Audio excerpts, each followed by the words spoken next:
എല്ലാവർക്കും നമസ്കാരം. ഇത്തവണത്തെ KLF-ൽ എല്ലാവരും കാത്തിരിക്കുന്ന സെഷനുകളിൽ ഒന്നാണിത്. നമ്മോടൊപ്പമുള്ള വ്യക്തികൾ Prakash Raj is on the way, he will join soon. ഇദ്ദേഹത്തെയും പളനിവേൽ ത്യാഗരാജൻ ഒരു പരിചയപ്പെടുത്തലിൻ്റെ ആവശ്യമേ ഇല്ലാത്ത രണ്ട് പേരാണ്. Good afternoon and welcome to KLF, sir. Good afternoon. Thank you for having me. Thanks for moderating. Okay. In fact, both of you and Prakash Raj do not need any introduction to the people sitting here. So I am not going into any formal introduction thing.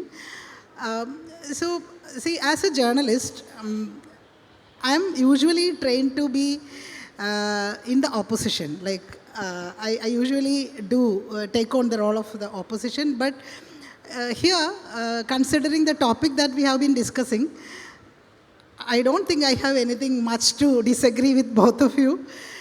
So I am a little bit confused as a moderator. And there are a hell lot of issues that we have to discuss. So taking the liberty of a moderator, I'm pitching a few. Like, I mean, over the past 10-15 years, all the South Indian states have been complaining about the kind of discrimination that they are facing, whether it be the cut of tax devolution or the governors acting like parallel governments, the bills passed by the legislative assemblies being kept in cold storage for an indefinite period of time, and the imposition of Hindi in new forms, and also like the control over art, literature, cinema, everything. This is a very long list of issues, and of course the threat of delimitation too. So we have to pick a few. And also now we are sitting here and we are conducting this conversation in the context of the drama happening in all the legislative assemblies in Tamil Nadu, Kerala and Karnataka. Something, as far as the people of Kerala are concerned, something which we have not witnessed before. The governor is refusing to read the policy speech approved by the cabinet. And in Kerala and Tamil Nadu, I think the governors wanted to delete some paragraphs and they omitted a few paragraphs. And Karnataka, it is even worse. The governor was not at all ready to deliver the speech. So, the issue is the question. I mean, in Karnataka, today morning I was reading that Law Minister of Karnataka was talking about it, and he was saying that the governor wanted to delete a few paragraphs referring to the removal of NREGA, the financial stress on the government, and also the worsening relationship between the union government and the state government. So the governor does not want to read nothing of these issues referred in the policy address. So the question is, when all these issues started, we all have this impression that okay, there are the persons are different, the personalities are different, and the protocols are different. But now, this has nothing to do with personality traits or protocols, but do you see a pattern emerging? And also, do you see a coordinated, a collective thinking process behind it? Well, first, let me commend you on this attitude that journalists are supposed to hold governments accountable and be acting as opposition spokespersons. That's sadly lacking in India today. Second, I want to say, before my friend comes, so he doesn't think I'm saying it to make him feel better, it's my day job to criticize the opposition that happens to run the government in Delhi. I did that when I was an opposition MLA. I'm doing that as a minister. He's not in government, and he's one of the few voices that can actually hold anybody accountable to the democratic principles of our society. So I want to commend him and say, though he's a good friend, I'm happy to be on the panel with him. Going back to your question, I think in every way possible from 2014 till now, the government of India has started to act more as a kind of mercenary, authoritarian agency than the government of the Union of the States of India. And that the 100 ways you've already talked about, through the governor, through the fiscal controls, through legislation into state subjects, through selective allocation of financing to their favored states, to funding electoral promises in states where they want to win the election. You know, it's extreme. It's almost like an extortionist racket being run out of a legitimate government. So in that continuity of spectrum, I still find the actions of the governors to be egregious, right? Like, just think about how we got here. We got here because we adopted the British model. The British model was that it is the king's government or the queen's government in notion, and then it's a democracy after that. So the king or the queen once a year comes and reads out the legislative agenda of the government for the forthcoming year and the issues that are on the government's priority list. That's what the governor's address is supposed to be, or the president's address in Delhi. Now, the governor's address is deteriorated in other ways. I don't want to get into that. But in the notion that the governor is nothing but a reader of a statement prepared by the government, that is true in the original United Kingdom, that is true in Delhi, that is true in every state. But what we find is on the BJP states, the governors are happy to read whatever the government gives them and be actually mere puppets or mouthpieces. And then in the states where there are non-BJP governments, they go out of their way to pretend that they have somehow a constitutional position to administer the state, which they do not. So 2 days ago in Tamil Nadu, when the governor came, the speaker reminded him that only elected people have the right to express their opinion in this house. There are 234 MLAs, including the speaker. Only 234 of us are sent by the people to have an independent view. You are not one of them. You read the statement that is given to you. You cannot express even 2 words outside of that. It is not in your prerogative. You want to call a special session for a different reason under your, Article 175 rights, that's a different problem. But once you're in the house, you don't get to say anything that is not in the printed statement. And since I happen to have been finance minister for 2 years, I know that the process is iterative. We don't just give him a blank statement the night before he shows up.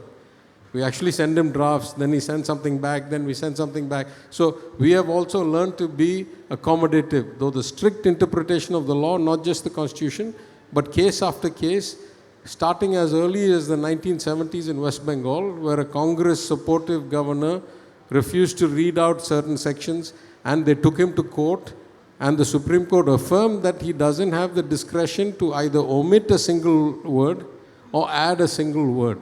Yeah. This is well-established constitutional law. Now, in that context, for this gentleman, every year he has come and given some reason or the other and run away. This year, he went so far as to say, though it's been stricken from the record, so I shouldn't expressly say it, he said some other extraneous comments. Forget that. He goes to his office and then releases a press note saying that the government has got this flaw, that limitation, the state has this. Whose statistics is he quoting? Who authorized him to make these opinions? If he has that much passion, he should stand for election, get himself elected in Tamil Nadu, and then try to be the chief minister. Not to be a governor and try to do this kind of extraneous work, right? And the governor is like the bird of a god, as rightly pointed out by your chief minister. But I was thinking, is it just a coincidence that all these assembly sessions in Kerala, Karnataka, and Tamil Nadu, it happening simultaneously? But in Tamil Nadu, in 2024, the same thing happened, right? The governor refused to deliver the speech. It is not a coincidence in the sense that the legislative calendar is always the same. Sometime after January 1st in the calendar year, there will be a governor's address setting out the government's legislative agenda for the forthcoming 12 months. Sometime first week of March used to be, now February, the government of India will present its budget. Yeah. Once its budget is presented, we will know what numbers they have allocated as our share of central taxes, plus the grants and schemes. Yeah. Till that is ready, we cannot prepare our budget. So, since the fiscal year ends March 31st, and since we have to have the new budget and spending appropriation in place to start spending on April 1st, the calendar is set very much by the design of the Constitution, that every January there will be a governor's address, or as early as possible, and every February or March there will be a budget session. And before March 31st, there will have to be at least a vote on account, a partial appropriation, to let the government continue to function on April 1st. So it's not a coincidence. All states go through this at roughly the same time. Governors refusing to deliver this. No, that's happening in all BJP states. I mean, all non-BJP government states. These guys, and I wonder, and I may, listen, I could be a conspiracy theorist and say this instruction is given by some dark lord sitting in Delhi saying, you shall be obstructionist. Maybe, maybe not. As a former student of psychology, I actually think it's the reverse. I think it's all these, relatively small-minded individuals who are sitting in very high posts, trying to extend or secure their tenure by trying to be more loyal than the king, and try to do ever more extraneous activities to try and get that, approval. True that. When we come to the tax devolution, over the past few years, by every finance commission, there is a drastic decline for the share of taxes being given to the southern states. In 2024, Kerala government organized a meeting of ministers of non-BJP states. Punjab, the Minister of Punjab was also there. And in that meeting, I remember the speech delivered by the Revenue Minister of Karnataka, Krishna Baira Gowda. It was a very fantastic, fabulous speech. I would tell you, you all go to search it in YouTube and listen to that speech. And he used a very popular Shakespearean phrase to refer to the current situation. He said, this is the most unkindest cut of all, referring to the 23% cut in the 15th Finance Commission for Karnataka. So all the southern states are facing more or less the same. So where are we heading to? As much as I'd like to make this a BJP problem, this is actually a bigger problem than that. And this is something, there are a few macro trends going on in the country that thoughtful people should be paying a lot of attention to. One of them is that the country is growing even more further apart in economic, in social, in human development between the south and the north. So if you take the southern states together, in this 15th Finance Commission, our total allocation across all 5 of us together was 16% of total tax devolution. We are 30% of the economy, and since taxation is progressive, we are probably contributing 35 to 38% of the taxes. So we put in 38%, we get back 16%. That's okay. In all federal societies, the better off pay more, and it's supposed to make the less well-off get better. But where the 2 or 3 alarming trends in India, that's why I think these are beyond politics, and the BJP may be exacerbating it because they are largely a northern party and they're not able to make inroads in the south. But the broader trend is this skew has been getting worse and worse in every way. In the 10th Finance Commission, the total allocation to southern India was 24%. By the 15th, in 25 years, that had dropped by a third. So it's come down to 16%.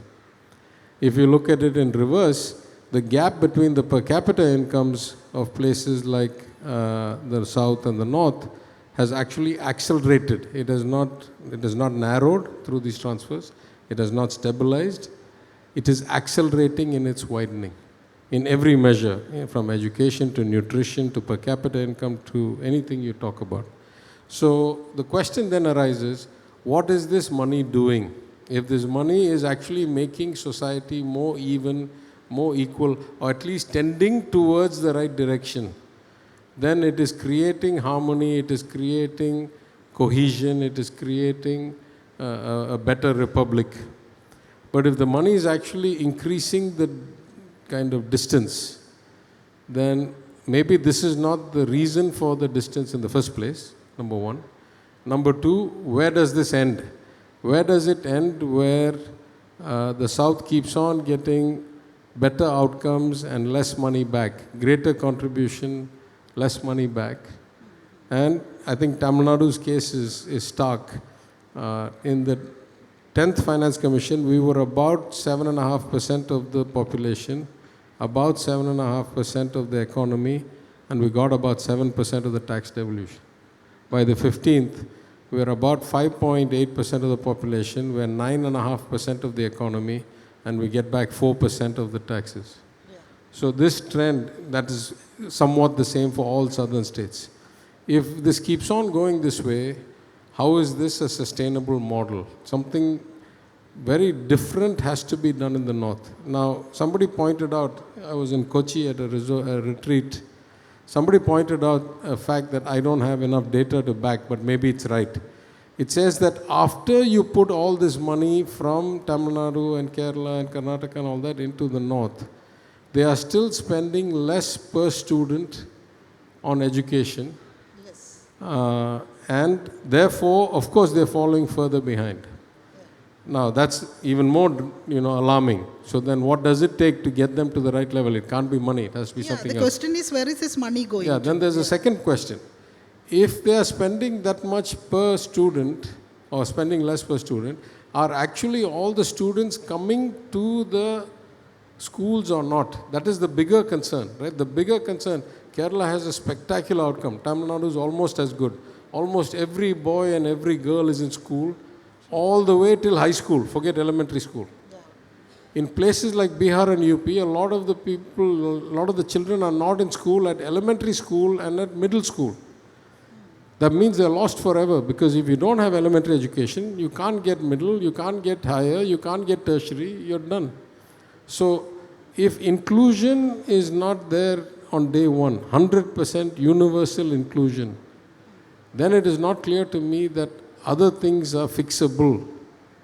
And that money cannot fix. There has to be a social restructuring to get that done. Yeah, but the problem is the state governments cannot roll back from the welfare policies that they have been implementing. And also, when we talk about tax devolution or we are not getting the due share, these are all numbers. And the public, the common public, it's very difficult for people to understand. I mean, I am one of them. I am very bad in mathematics. So there is a very strong public perception that this is the failure of a state government. If there is a financial crisis, that's a failure of a state government. So how regional parties like DMK or the left parties in Kerala, how to tackle this issue? How to address this issue?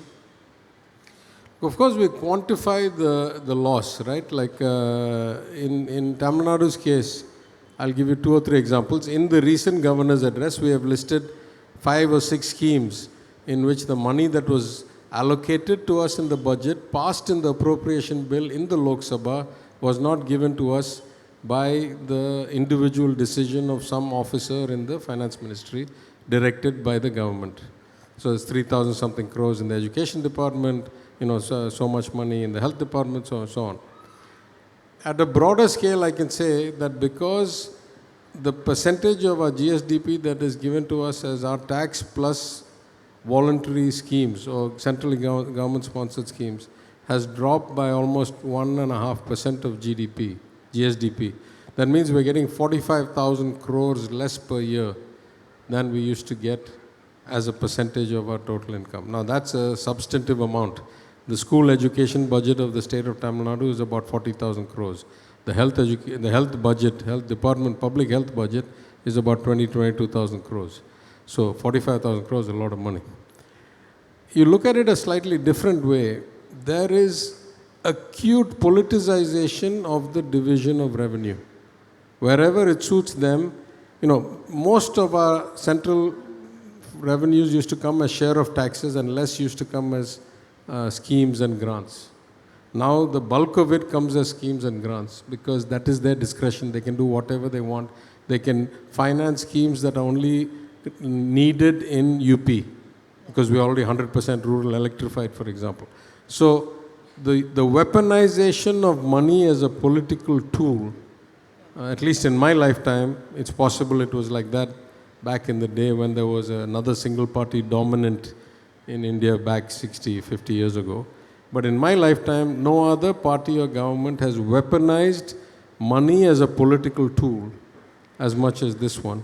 And the statistic I cite very clearly for anybody who wants to think about this, between 2014 and 2024, 2014 the last Congress UPA government, and 2024 the third term, end of the second term, the beginning of the third term of the BJP, the devolution change between Tamil Nadu and UP went like this.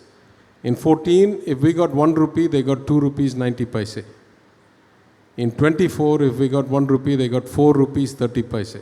So the skew went that much more. That 4 rupees 30 paise to 290, that gap of 1 rupee 40 paise, equated in rupee terms in 2024 to 1 lakh crore rupees. 1 lakh crore, right? The entire budget of the state of Tamil Nadu is like 3 lakh crore. So 1 lakh crore rupees extra was given, above the trend line was given to UP. What happened to the economy of UP? The economy of UP was 118% the scale of Tamil Nadu back in 2014 because the population is almost 3 times as much. By 2024, it had dropped to 93%. On a per capita basis, it's even more stark. In 2014, the per capita income in UP or GSDP in UP was 43% of Tamil Nadu's. By 2024, it had dropped to 32. So you weaponize this money, and what you're doing is you're slowing the country's growth, because you keep on taking money from the places that are growing well and keep on investing it into places that are growing slower. It's like a portfolio manager that keeps on pulling money out of stocks that are doing well and investing it into stocks that are doing badly. Mathematically, that will lead to a lower average outcome, and that is happening every day as they weaponize this money. Yeah, but the question is how to make people understand this metrics. Well, I don't know. In Tamil Nadu, I hope that we are able to explain to people. Now, of course, I'll say one step further. This is neither a new trend nor is it unexpected. By now, we should know this is happening, and we know that this is the extreme extortionist mercenary behavior of this government in Delhi. So, if anything, it is incumbent on us as governments to be even more sophisticated, thoughtful, efficient, effective, productive. So I was in a debate with the former Finance Minister Thiru Chidambaram and my good friend, former GST Council colleague Thiru Balagopal at some event at the ACJ in Chennai. And so they spoke first, and they talked about the 100 ways this government in Delhi is effectively stalling democracy, preventing our bills from getting signed, intrusive governors, not giving us the money that's due, extrajudicially or extra constitutionally intruding into our affairs. There's 100 complaints. And it's all true. So I have to speak last. So I said, sitting here, I'm already depressed. If I was to come and start listing all the things that I know in addition to this, then I should quit politics and walk away, right? But I want to say something positive. I would say that nothing lasts forever. These guys are not gods. They are not permanently in office. Regimes that were a lot stronger than this, that had 2/3 majority for 20 years, also collapsed at some point. Our job in the meantime, when we run the state governments, is to be as functional, as effective as possible, that within this framework there are still things we can do, and that's the reality. The reality is, if there are 100 things wrong, maybe 90 things are only controllable by them. But 10 of them are fixable by us. It's not as if we are all performing spectacularly, perfectly on everything. So let us focus on those things that are in our control. And time will take care of all these things. Nothing lasts forever, Okay, one of the recent headlines the controversy, it was about this 3-language policy and the imposition of Hindi. The imposition of Hindi is coming back in new forms and new ways. The names of the places are changed into Hindi. The acts, laws are being brought in Hindi, like we changed IPC, CRPC, Evidence Act. Everything has changed into Hindi, and like the latest one is this VBG Ramji bill. Every time I had to go to Google to find out the expansion. I know that VBG Ramji bill, like, but it sounds very much aligned with the politics that they impose. There is Ram in it, there is G in it. It replaced NREGEA. So this imposition of Hindi is coming in multiple ways. But the question is, I think in Kerala generally, there is an apprehension that why Tamil Nadu is venomously opposing three-language policy, having the provision that the third language need not be Hindi. So this is something I think people all want to know. Yeah, I think I've explained this maybe like more times than I can remember, but I'll say it again, right? So the point with three languages is that if you try to compulsorily teach children three languages, the amount of resources that are required are hugely different than when you teach them two languages, because the two languages are easy. One is your mother tongue and the other is English. Finding teachers for these languages is not that hard. Or, I mean, not that it's perfect, but it's not that hard. If you now start telling me that I have to teach compulsorily every child in Tamil Nadu Hindi, 2-3 questions arise. The first is, what other subjects will I cut down, or what other classes will I cut down? I'm not going to extend the school day for the sake of teaching one extra language. Second is, what about the resources required to recruit that many more teachers and pay them and keep the lights on for that long, etc. The third is, are children capable of absorbing more content without diluting their first set of inputs? The fourth is, how relevant is it that they should know Hindi in an age when we're going to full auto-translation and full AI and full, kinds of transparent language conversions? And finally, the question is, where will I get these Hindi teachers from? Now, this is a problem that goes back to 1980 or something, when the second NEP was legislated by the Congress government. At that time, they pointed out in the bill, I must point out the first two NEPs were legislated. The third NEP is only a recommendation by the cabinet. It has not been brought to parliament. The first NEP called for three-language formula, where it said all non-Hindi states shall teach Hindi as a third language, and all Hindi states shall teach a regional language as the third language, preferably a South Indian regional language. Failed miserably, never took effect, was never functional. The second NEP points out that it failed because there were no teachers available. It says there are not actually Hindi teachers in Chennai and Madurai and Tirupattur and Kumbakonam, and there are not Tamil teachers in Lucknow and Kanpur and Bihar. Therefore, though the government of India can mandate any number of policies, to actually implement a third language policy, the states have to be able to find the resources to get it done. So this is the context. Inside this context, the point I keep making is, if you want to study 2 languages or 5 languages or 8 languages or 10 languages, there is no bar. Any school that wants to offer voluntarily to its students whatever language it wants, there is no bar. In Tamil Nadu, the state of Tamil Nadu's government education institutions will simply not implement a compulsory 3-language formula, irrespective of what the third language is. Because in every pedagogical analysis and every cost-benefit analysis and every staffing analysis, it is ridiculously pointless to do so. It will deteriorate the quality of my 2-language policy if I was to try and introduce a third language. I'm not getting perfect outcomes even with 2 language. Then I ask the question, tell me one place in the world, anywhere in the world, where they have successfully implemented a 3-language policy in such a way that the average graduation rates or the average employment rates or the average income rates have become so good that we should say, we are not smart, we should listen to them, we should learn from them. Right? So I asked I think Karan Thapar the question when he asked me, I said, how many children in UP can speak 3 languages? They have a 3-language formula. I said, forget that. How many can speak 2 languages? I said, forget that. How many children pass the Hindi exam in UP? The answer is less than 60%. So you claim you have a 3-language formula, you're not even able to get 1 language taught properly. Why should you tell me that I should compulsorily learn 3 languages?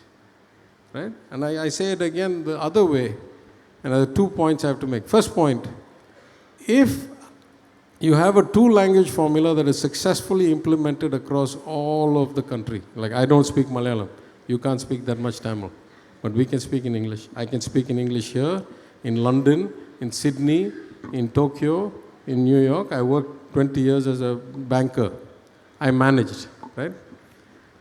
If everybody can teach two languages, then everybody can get by. Those who know Hindi and English, those who know Tamil and English, those who know Malayalam and English, those who know Gujarati and English.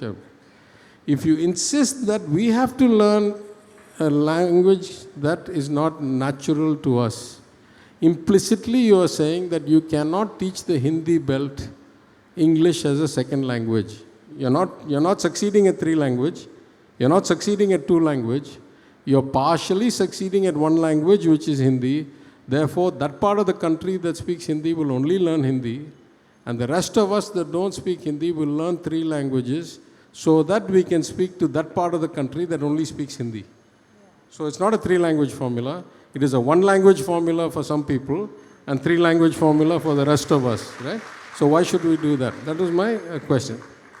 Then I asked the last question. If it is so important that this Hindi is a unifying language, what are the costs of it? And I pointed out, just the day before yesterday, I was in Rajasthan for the Jaipur Lit Fest. And I asked the question that in 1950, when the states were reorganized, they were reorganized based on linguistic differences. So Malayalam and Tamil, they separated us. Eventually they separated, then Andhra and Tamil Nadu based on Telugu, Tamil, Kannada, etc., etc. So when they separated Madhya Pradesh and Uttar Pradesh and Rajasthan and Bihar and Himachal Pradesh and all these states, there must have been core linguistic differences that led to the borders being created. Correct? Yeah. What happened to all those languages? Why is it all the Hindi belt now? That's the fear. If you say that Hindi becomes the default, every bill is named that way, every file is done that way, every officer speaks that way, every record is that way, pretty soon that becomes the priority language and your natural language disappears, your mother tongue disappears. Yeah. Why should we go for that? Hardly 40% of Indians speak Hindi, right? Hardly, yeah. Maybe, I don't know. It's not my day job to track that statistic, but let's assume that's 40%. Right? As Anna said, if majority is the basis for anything, why is the peacock our national bird? There are more crows than peacocks. Let's call the crow our national bird, right? You all remember Prakash Raj once said, you speak Hindi because you know only Hindi. I speak Hindi because you know only Hindi. And we are not the same. So, yeah, he explained it very well. And I think this conversation wouldn't be complete without talking about this impending threat of delimitation. Still, delimitation is like uniform civil code. Nobody has an idea what's going to happen. But this 2026 is a crucial year. I mean, like, practically, we cannot implement delimitation in 2026. But technically speaking, the barring period is over by 2026. So the question is, it is true that southern states are worried about, the implementation of delimitation, that we lose the political voice in parliament. But at the same time, the people in the northern states, they are our brothers and sisters, and they are unfortunate people compared to the people in South India. Their representation also is not adequate to their population, and they live in abject poverty. So how to balance, how to fix the issue of delimitation by balancing these two aspects? What is the way forward? Look, I'll say 2-3 ways. Again, though I'm not a conspiracy theorist, the delaying of the census of 21 to after 26 is an indication that the government may have nefarious ambitions. The fact, most rational people would say that if you are running the government and you're, enjoying the benefits of power, don't try to shake up the system. Once you open a box, you might not be able to close it back. So if it ain't broke, don't mess with it. But this government has shown a tendency to act first and think later. Think about demonetization, think about overnight implementation of GST. They don't seem that concerned about the consequences of their actions. They act first and then they think about what they should have done later. So it's possible that they'll try to do something quite disruptive as soon as possible. I agree with you, the principal notion of one person, one vote, one equal weight is an important notion. But I would say that if there is any time in our country where that is not really dilutive to the people of the more populous states, it is now. In the sense that already they have such a heft in parliament. UP has 80 parliamentary seats. Bihar has almost 60 if you look at the original design before Jharkhand was separated, etc. And so on and so on. And so as of today, it is entirely possible to already be the majority party in the parliament, winning only the Hindi belt and the Northeast and a few other states and not have to touch any of the rest. So in some sense, their voice in parliament is already overweight. In some other sense, if representation in the parliament is a way of ensuring you get fair allocation of resources, they're already getting ever increasing share of resources. So the question is, what is it that they're not getting today that they would get were they to have more parliamentary representation? The next question is, if this is the government that is so concerned about equitable representation, how is it that for the GST Council, they designed the voting system as one state, one vote, and Tamil Nadu that pays in 10 or 12% of the GST gets one vote, and Arunachal Pradesh that pays in 0.00001% of the GST also gets one vote. Maharashtra pays in 15% of the GST gets one vote. So it's not as if this government has shown that great philosophical kind of priority to proper distribution of voting patterns, right? Either they could have done it by population, they could have done it by number of MPs, they could have done it by percentage of taxes. Either you go to a capitalist model, I own shares based on what I bought. So I own my voting rights based on how much taxes I pay. Or it's based on the population. Now you have a situation where there are hardly 5 or 6 net donor states to the country, and there are 6 votes, each like 2%, 2.5%. And then the government of India has 33% vote, and then all of the votes of every recipient state will actually vote with them because that's where the money comes from. So this government has a very poor track record of having consistent philosophy of equality, equilibrium, fairness, decency, any of that, right? So now if they say they're excessively concerned about ensuring adequate representation, I think they are suspect on day one. The long-term solution is very clear. The long-term solution is to follow the democratic norms of the rest of the world. Yes, you must have redistribution of seats to be equal vote, but you should also have devolution of power from Delhi to the states to the local bodies so that only truly national issues are being debated in Delhi and voted on in Delhi. Defense, currency preservation, interstate banking, international and interstate trade, foreign affairs. These should be the ambit of the government of India. All the rest of it, from health and education and agriculture and cooperation and water management and everything, should come down to the states and from the states to the local bodies. If that happens, then we don't worry about whether we have 5% of the MPs or 20% of the MPs, because we all want the same in terms of international trade. We all want the same in terms of, defense. But when you say that the government of India will legislate into the educational curriculum of my state, then I care very much about how many MPs I have there. And I don't want to lose even the percentage of MPs that I have now. So under the current already kind of excessive leveraging of political power in Delhi beyond constitutional and beyond kind of any rational norms, then it is deeply concerning that the ratio of representation should not also change.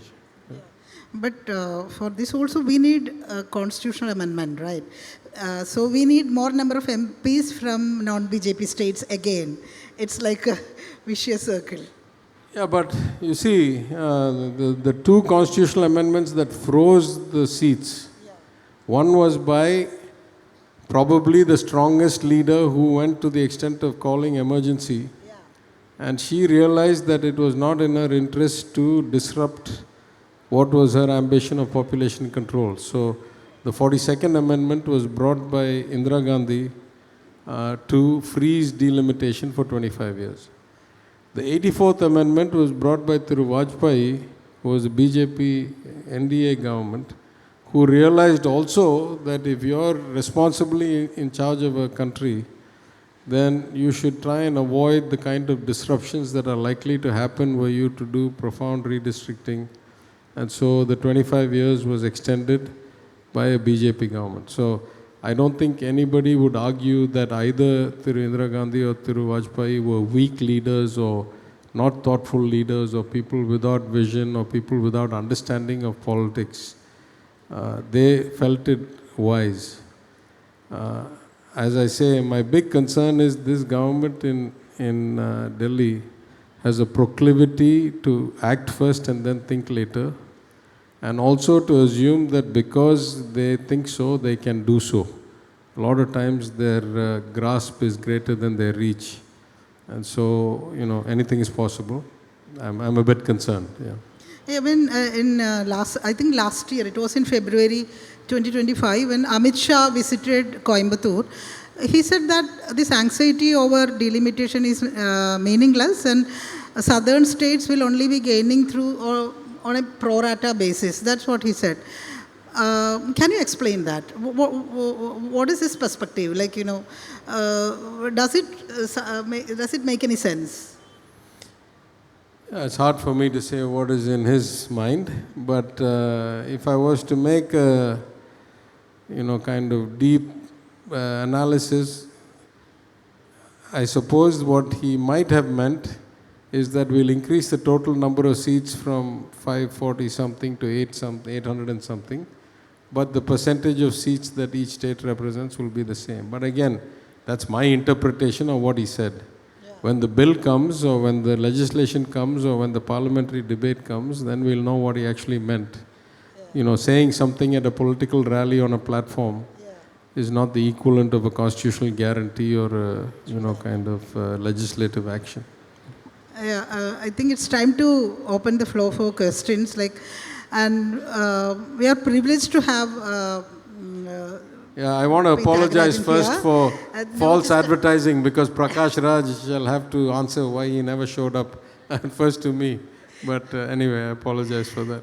And we all know that Tamil Nadu always shows the way. And very recently, Chief Minister Stalin announced literary awards for all Indian languages except Hindi, I think, in protest against this withholding of Academy Awards by the union government. So we have the right person here to ask the questions. So now the floor is open for questions. The present scenario in Indian politics is developing in most distressing, disappointing, and even in a most miserable condition, as we have discussed now. The problem is what is the way out of this, this vicious circle is the question. Because the dominant forcing, the fascist government at the New Delhi, at the center, is absolutely, it is extending its pinnacle in all the areas of political and social, even educational fields. So such is the position, such is the most pathetic position where we are. So what is the way out? Even we can't amend a constitution because we don't have the strength. So what is the way out is the question that's actually very pertinent to be asked. Can you answer? Yeah, I don't know exactly the way, but I want to just be a ray of hope. I don't want to only talk about all the negatives, right? Despite all of these things that we know are happening, despite all the excessive abuse of authority, of money, despite all of that, The fact is that the quality of life of human beings in Tamil Nadu, in Kerala, in South India is still good and still getting better. It may be getting better faster if we had a chance to run it properly, but it is still good and it is getting better. So as I say, I think in times like these, you have to have kind of what you call a barbell strategy. On the one hand, never stop fighting for what is right, never stop talking about what is right, never stop pointing out what is wrong. But at the same time, don't just do that. Like there was an adage somebody told me. He says, you can't say because I am good versus evil, that's enough for me to be in the fight. You have to be good and really good at execution and administration and financial management and leveraging of IT. There are many things we can still do that can improve our performance. So you have to be kind of really executive and administrative competence can make up for the time gap between now and when this ends. Nothing lasts forever. This has to end. It is on a path to a coalition. A collision that is inevitable, and nobody has lasted forever. Even the Congress government that fought for independence didn't last forever. So I'm saying, at some point everything turns. Till then, instead of being only hopeless, on the one hand keep doing the good fight, on the other hand keep celebrating the fact that we are still better off, and keep working on those variables in our control. The truth is that the administration is such a complex subject that even if they kind of chokehold us in 8 out of 10 things or 6 out of 10 things, there are still things we can do better, we should do better, and we do that all the time. So I want to leave you with that hope, right? The economy is too big, the population is too big. No dictators can permanently suppress the will and the voice of hundreds of millions of people. There is no history of that in the world. So it is only a question of time. It will be fine. We keep doing what we do as well as we can and get better at it and work harder at it, and everything will take care of itself over time. We discussed the current fiscal trend. So if that continues, where the South subsidizes the North, do you see at what point the federal model itself would become absolutely unsustainable? Do you see a specific breaking point of policy itself here? It's hard for me to tell what the absolute level is, but I made the exact same point in 2018 to the 15th Finance Commission. I said, if I keep on going down this trend, at some point I'm giving in 1 rupee and getting back 10 paise, 5 paise, 8 paise. At some point, my 80 million people or so are going to turn around and say, what's in it for me? Why should I continue with this model?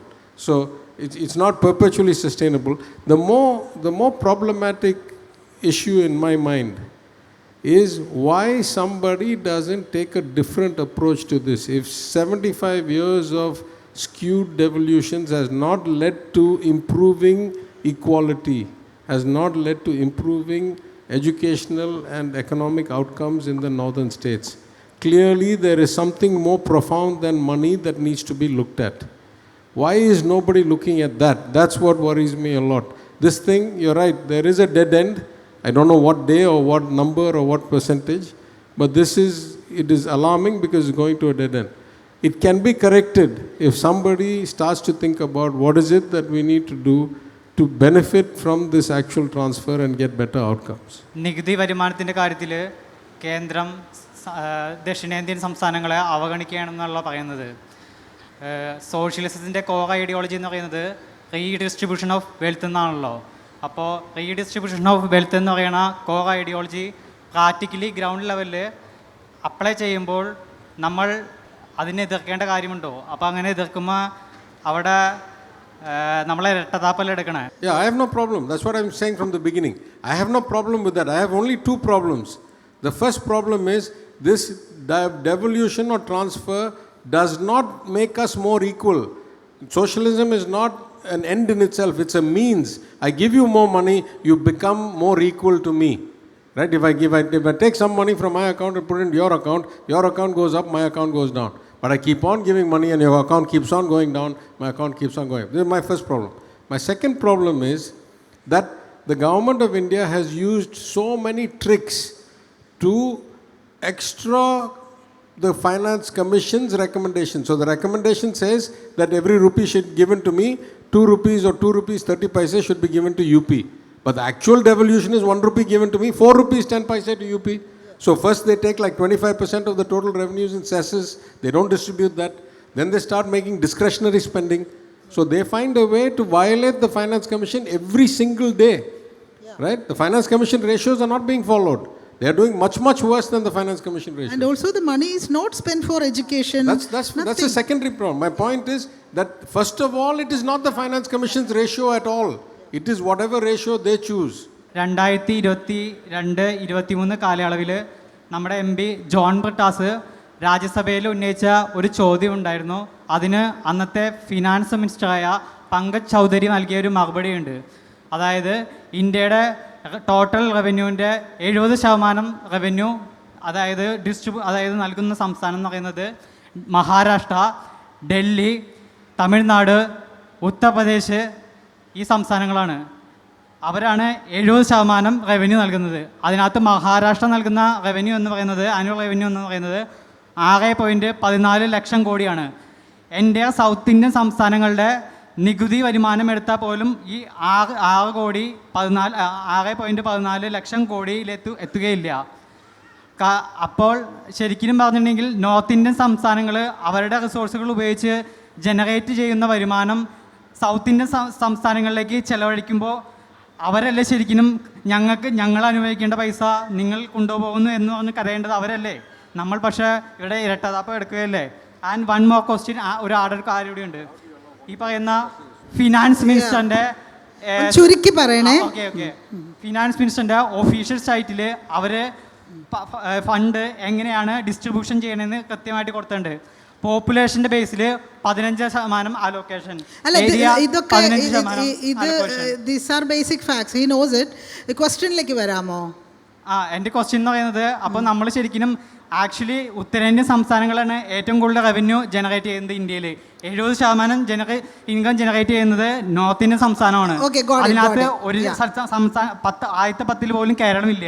What am I saying? This is an irrelevant question. I'm saying that 30% of the GDP is getting 16% of the taxes.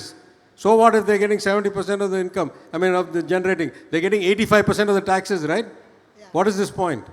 So on the delimitation issue, where is South India hitting the streets to protest against what is likely to be an unfair deal for South India? Where is the DMK going to do this? Second, in 2016, Ajay Bisht came from UP to Kerala to tell us that Kerala should learn from UP on the health policy. The health system, Kerala should learn from UP. When we are funding, South India is funding North India, we should send our advisors to, Tamil Nadu should send its advisors to UP and Bihar. Instead, they are saying that they should, we should learn from them. There is nothing to learn from them. Yeah, I agree. No, let me just go back to the old point. I don't understand the point. 23% of the population is producing 30% of the GDP and getting 16% of the taxes. That's our complaint in the first place. If we go to delimitation, our representation in Delhi will drop down to 20% of the parliament. So that's what our complaint is. The fact that they are 70%, yes, they are 70% of the economy, they are almost 78% of the population, and they are getting 84% of the taxes. And that's including Maharashtra and Gujarat and all into the north, which is not quite true. So it's actually very skewed. But that's, it's all irrelevant numbers. I go back to your point. Actually, the Chief Minister has convened 2 meetings of all the southern Chief Ministers. One happened in Chennai, one happened in Bangalore, I think, or Hyderabad, where we have tried to come up with a joint strategy for how to fight this delimitation process. And I think when it gets closer to the time, because the census will have to be the beginning of this process, then we'll probably start seeing time for on the streets protests. But right now, it's a strategic discussion. It has happened already twice. All the southern states have met and had these 2 rounds of discussion. He was talking about that Kerala should learn from UP with regard to... Yeah, the amazing thing is whether you take the national press, the foreign press, or even the average citizens in North India or the politicians, they understand that there's actually a much better model in the South. And so they keep saying, why can't the North follow the South? Politicians are politicians. You shouldn't pay that much attention. Me included, you shouldn't pay that much attention.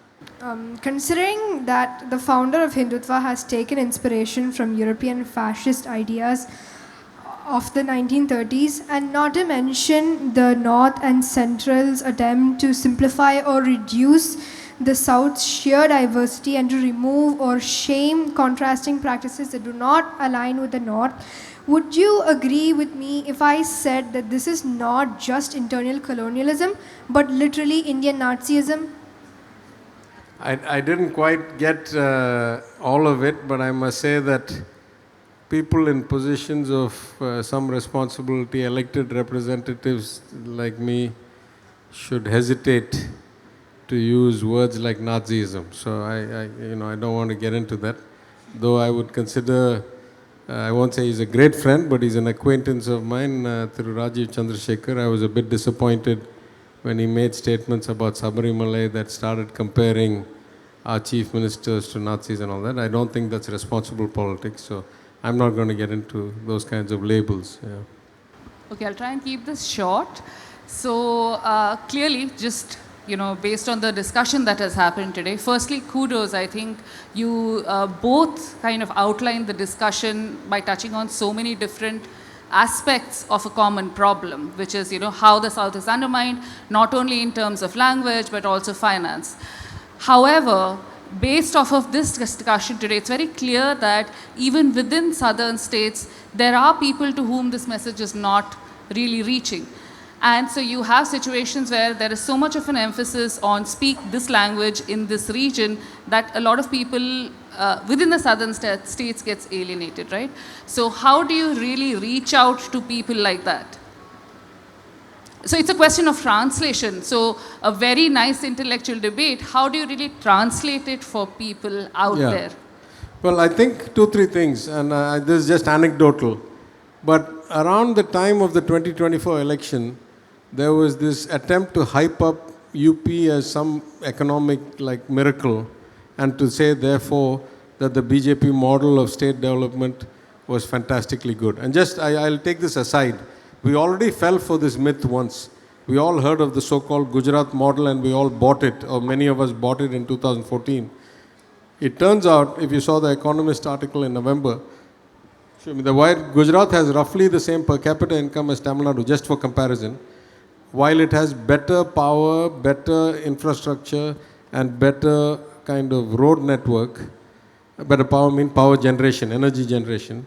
It is abysmally worse in things like education, health, and average human development. So, for example, 50% of boys and girls in Gujarat don't graduate high school.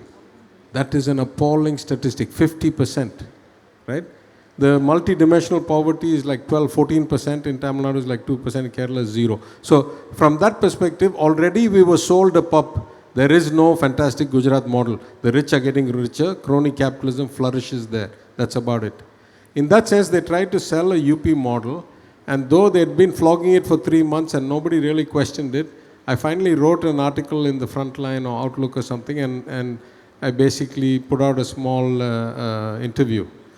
That became so viral because Ravish Kumar did a 1-hour program taking what I had said and translating it into Hindi, and it played all over North India. And like this, many other such debates that I know anecdotally because they start with me, but I'm sure that when there are good ideas from all over the country, it is being picked up and circulated in social media. Of course, the traditional media is bought and paid for in almost all places. I'm not even making a political distinction. But the social media is still relatively free and relatively independent. And so if good ideas emerge, now that doesn't absolve us of the responsibility of trying to propagate our message. And multiple times we've had the discussion that we should either use AI or some other partners to take a lot of these concepts and spread them in Hindi in other parts of the country. So I think that's something we should pick up on and we should do. Yeah. I mean, I'm a regional party, so historically, we have been focused in our state. But at the level of the country, you're right, we have a responsibility to get this to the rest of the country. So you see social media as an alternate, and maybe we all would like to know more about the kind of work that you do in Tamil Nadu. You are holding the portfolio of digital services and IT.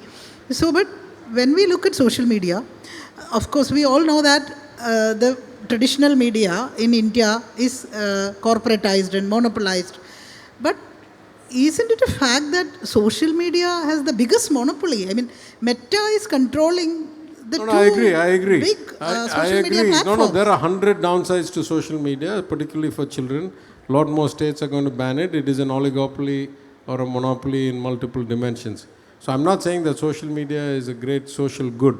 I'm just saying that where there is independent media and independent communication left, and because the cost of creation has come down so low and the ability to propagate content has come so ubiquitously applicable. In fact, this election, my biggest concern, this election cycle, the cost of applying AI to generate videos from scratch has come down and is now so universally acceptable that the number of completely AI generated videos that are so realistic is just going through the roof. This was not true in 24, certainly no election before that. But by 26, there are a lot of completely AI generated, on the surface, authentic videos with real life political figures. So I'm a bit concerned about that, but that is one of the many ills. There still is the social good that you cannot control, and a viral video goes viral in ways that no established media player can hope for. In fact, I'll go the other way. I had once an interview with Rahul Kanwal when he was at India Today. That was some accidental interview. And since I was not even scheduled to go on, my best guess is maybe a few lakh people saw it live. And then that clip got circulated, and it got circulated in so many channels and so many YouTubes and so many ways that our best estimate was that it had been seen 25 million times. One clip, 8 minutes, 25 million times. That's the power of social media circulation. So legislative is just one arm of the way that we are being governed. So what is the role, or how do you think the executive and of course the judicial is sort of reacting to this devaluation of South India? Yeah, legislation is the core of governance, and so if that is out, that itself is a big loss.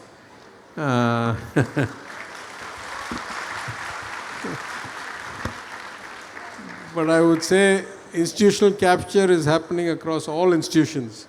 So that includes, in my opinion, the...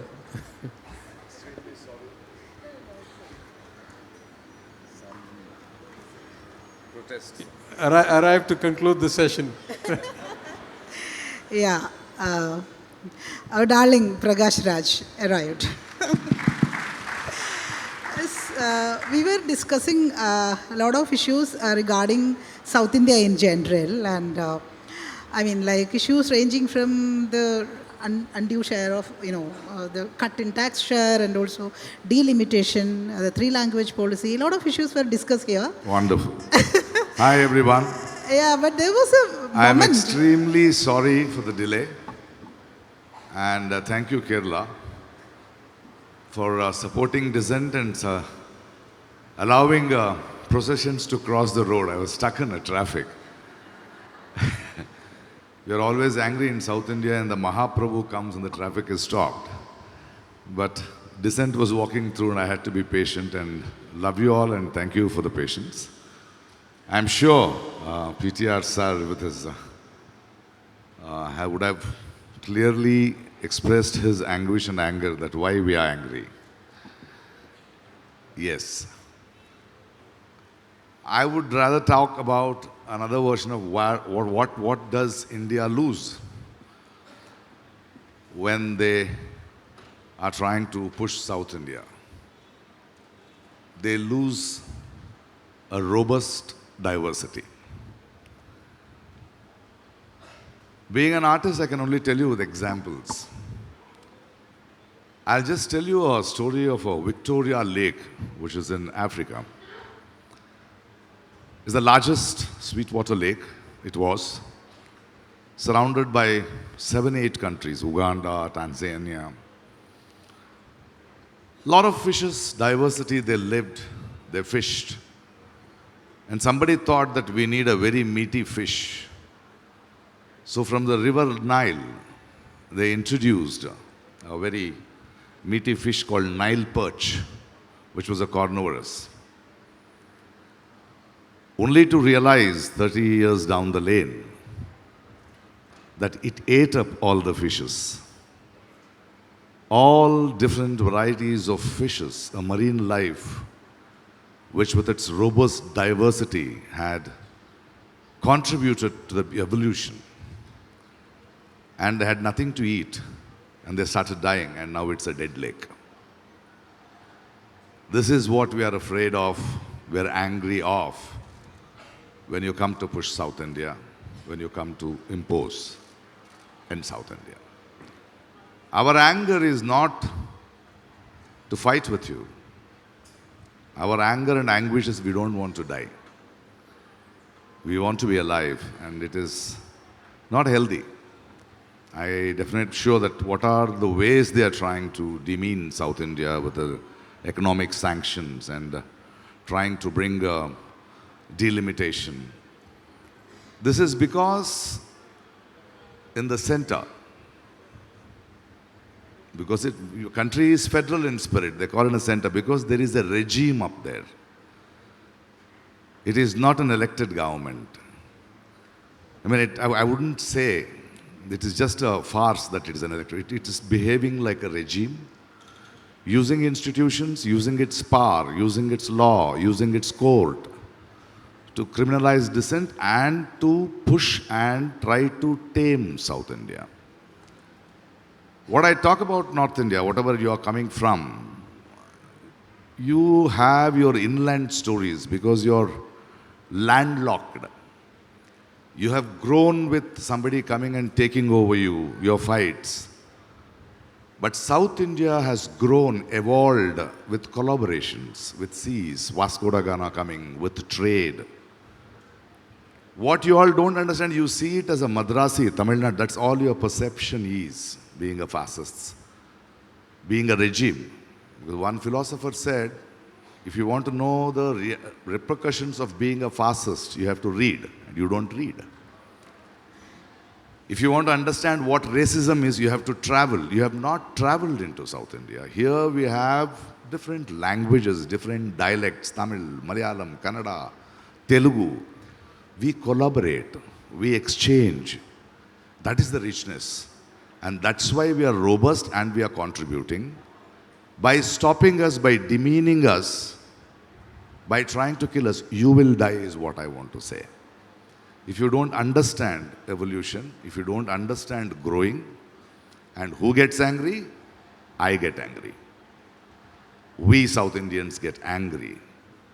And I have the right to get angry because I have flown, traveled, and survived, enjoying the diversity between languages, between states, between their dialects, between the food. And I know the value of it, and we will not let this perish. We will not let this be taken over by your regime. And that's why we get angry. Now we can continue the discussion.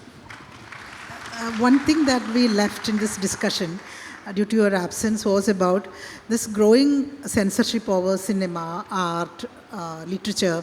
And I was referring to this recent announcement by Tamil Nadu Chief Minister, announcement of literary awards to... Yeah, I understand why they stopped. They are waiting for a Durandar-like book they have not written.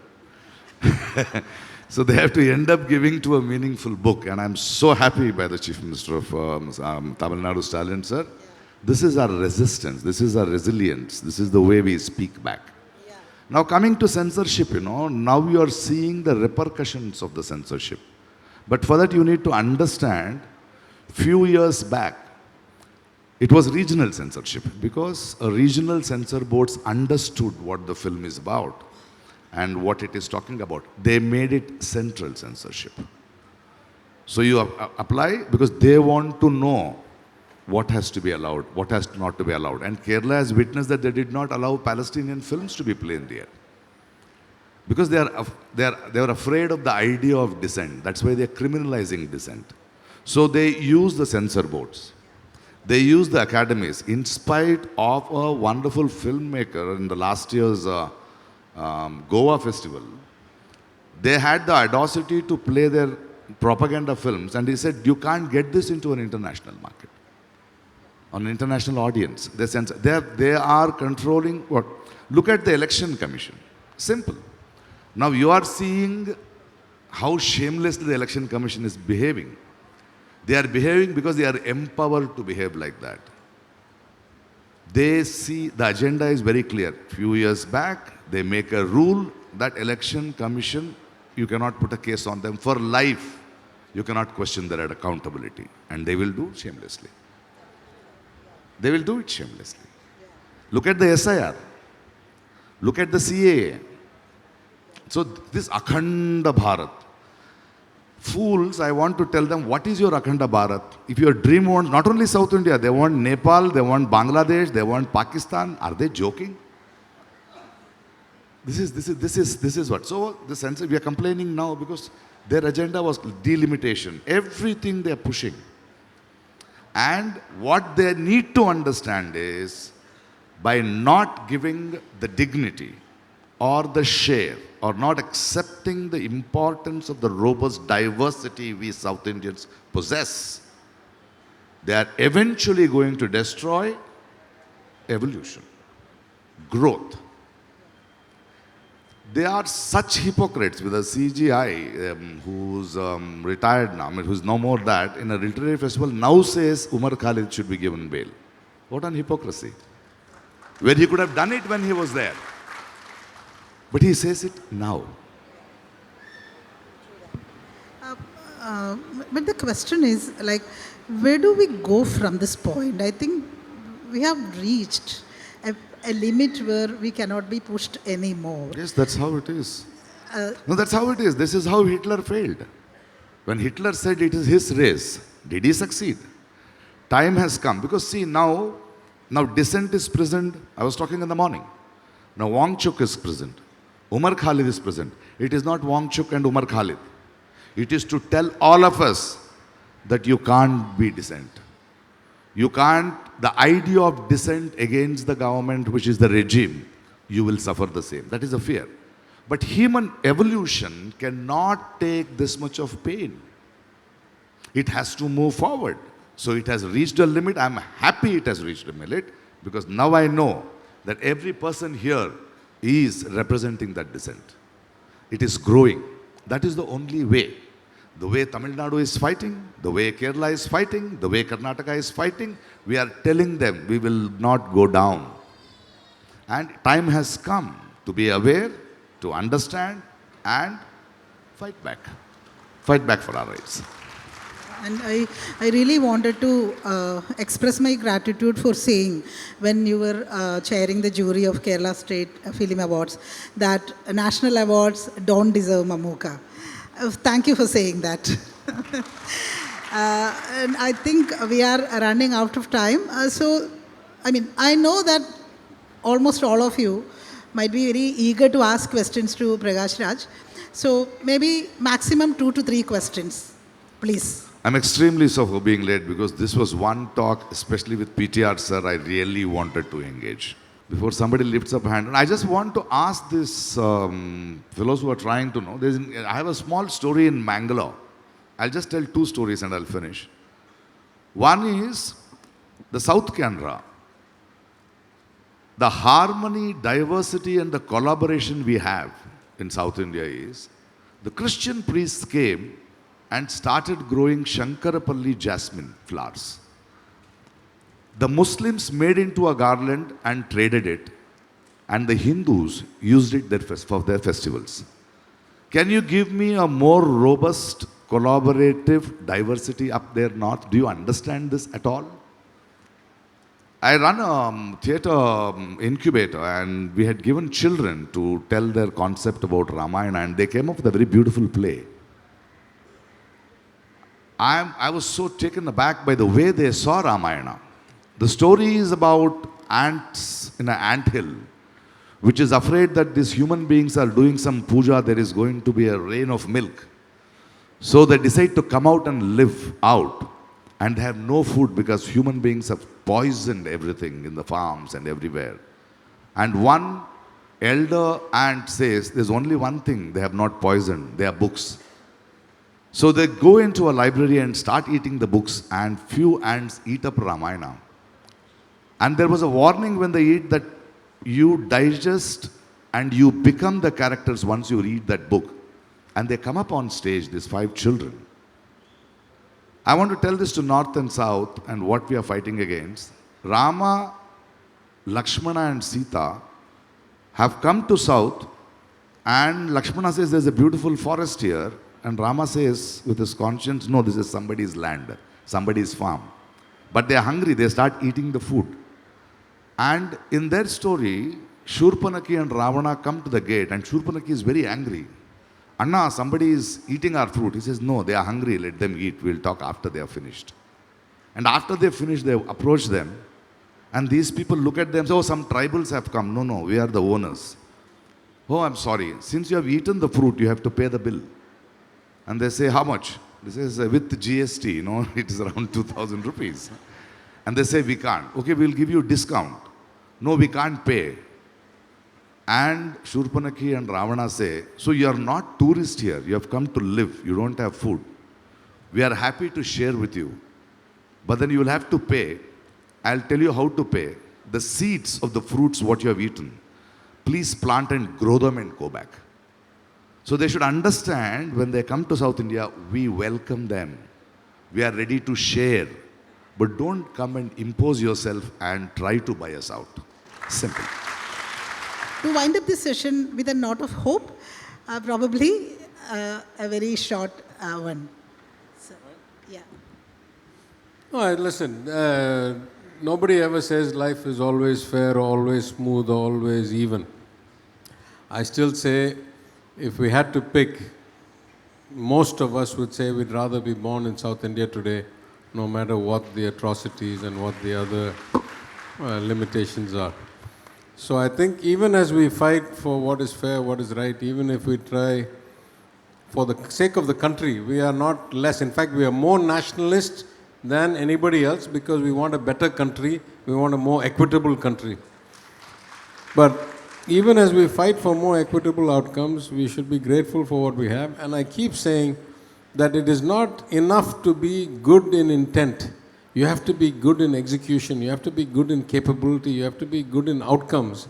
And so none of us is without agency, particularly those of us in government. And we have to do what we do really, really well, despite all the constraints. And nothing lasts forever. All regimes eventually fade away. The sun always comes up sometime. So there will be a better day. We are lucky and happy where we are. The times are not as great as they could be, but they will be someday. Till then, we fight the good fight. Everything else is good. Yeah. I would like to quote my hero, Umar Khalid. He just wrote that I know why I am not here. Don't think I am playing victim and nobody talk to me as my victimhood, I am not there. I feel, this is very painful, but I feel there's beauty in this pain. I feel like Jesus. I feel like Bhagat Singh. And I know my resilience and fight, this part of me will be noted in the history to be written. So let's pursue, let's fight, there is hope. Thank you. Thank you for making this conversation so meaningful, so engaging and hopeful. Thank you again to Prakash Raj and Thiaga Rajan. Thank you everybody for joining us today. Thank you.